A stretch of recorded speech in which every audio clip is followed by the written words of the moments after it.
কালকে আমি গেছিলাম একটা অ্যানিভার্সারি, একজন দাদার অ্যানিভার্সারি।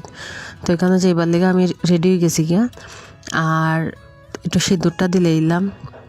আর যেহেতু প্রচণ্ড গরম পড়ছে, সাজবার একটুকু ইচ্ছা নাই, তো সাজলাম অল্প, মানে সিম্পলের মধ্যেই সাজার চেষ্টা করছি। আর সিঁদুরটা দিয়া আর একটু চুড়িটা পরে একটু রং করে নিলাম। আর এখন গিফটটা নিমু, নিয়ে আর পরে যাইলাম গিয়া।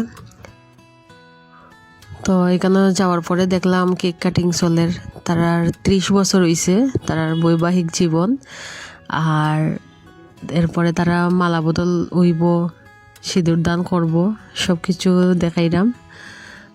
আর বৌদিরা তো আজকে এত সুন্দর লাগের, মানে কিতা কইতাম, খুবই ভাল লাগের, আজকে খুবই সুন্দর লাগের। তো এখানেও তারা মালা বদল করিয়া এরপরে দাদা সিঁদুর দিলেইব বৌদিরে।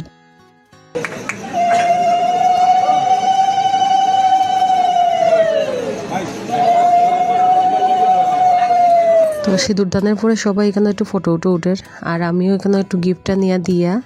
তো আমিও কইরাম আর কি, খুবই ভাল লাগে আজকে বৌদিরে। তো আমার এখন একটু ফটো উঠো, আমিও এখানে একটু ফটো উঠে গেলাম গিয়া। এরপরে এখানে গেলাম গিয়ে আমি স্টার্টার্সে। এখানে তো স্টার্টার্সে রাখা আছে কোল্ড ড্রিঙ্কস, বেবিকর্ন, এরপরে চিকেন পকোড়া, এগুলো রাখা আছে। তো এগুলো আমি অল্প একটু নিলাম, নিয়ে খাইয়া এরপর আমি গেলাম গিয়া মেইন কোর্সের দিকে।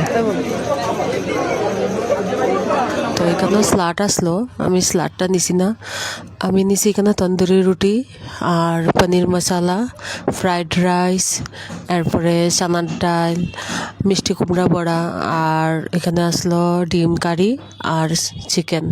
তো রান্না খুবই স্বাদ হয়েছে, খুবই টেস্টি হয়েছে। আর লাস্টে আসলো এখানে আইসক্রিম।